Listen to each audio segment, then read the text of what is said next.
വാതിൽ മാടം കിഴക്ക് വശത്തുകൂടി അങ്കണത്തിലേക്ക് കടക്കുമ്പോൾ ഇരുവശത്തുമുള്ള ഉയർന്ന പ്ലാറ്റ്ഫോമുകളാണ് വാതിൽ മാടം.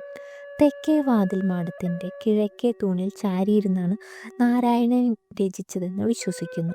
ഇന്ന് ആ സ്ഥലത്ത് അത് എഴുതി കാണിക്കുന്ന ഒരു ഫലകം സ്ഥാപിച്ചിട്ടുണ്ട്. പണ്ട് വടക്കേ വാതിൽ മാടം പരദേശി ബ്രാഹ്മണർക്കുള്ളതായിരുന്നു. ഇന്ന് ഈ സ്ഥലങ്ങൾ പ്രത്യേക പരിപാടിക്കായി ഉപയോഗിക്കുന്നു. തെക്കേ വാതിൽ മാടത്തിലാണ് നിത്യവും രാവിലെ ഗണപതി ഹോമം നടത്തുന്നത്.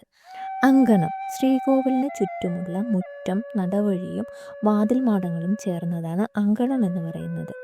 നമസ്കാര മണ്ഡപം ദീർഘചതുരാകൃതിയിൽ ശ്രീകോവിലിന് മുൻപിൽ തീർത്തതാണ് നമസ്കാര മണ്ഡപം. അവിടെ സൂക്ഷിച്ചിട്ടുള്ള പെട്ടിയിൽ നിന്നാണ് മേൽശാന്തിയെ നറുക്കെടുപ്പിലൂടെ തിരഞ്ഞെടുക്കുന്നത്. പഴയ മേൽശാന്തി സ്ഥാനമൊഴിയുമ്പോൾ തൻ്റെ സ്ഥാനചിഹ്നമായ താക്കോൽ കൂട്ടം ഇവിടെയാണ് നിക്ഷേപിക്കുക. തുടർന്ന് ഓദിക്കാൻ ഇത് പുതിയ മേൽശാന്തിക്ക് കൈമാറുന്നു.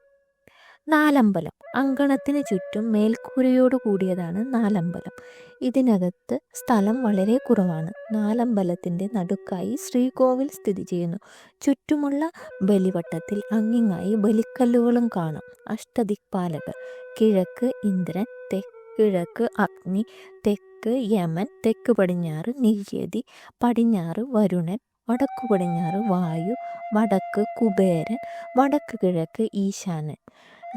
സപ്തമാതാക്കൾ: ബ്രാഹ്മി, വൈഷ്ണവി, മഹേശ്വരി, കൗമാരി, വരാഹി, ഇന്ദ്രാണി, ചാമുണ്ഡി. വീരഭദ്രൻ, ഗണപതി, ശാസ്താവ്, സുബ്രഹ്മണ്യൻ, ദുർഗ, കുബേരൻ, ബ്രഹ്മാവ്, നിർമാല്യമൂർത്തി തുടങ്ങിയ ദേവന്റെ കാവൽക്കാരെയാണ് ഈ ബലിക്കല്ലുകൾ സൂചിപ്പിക്കുന്നത്.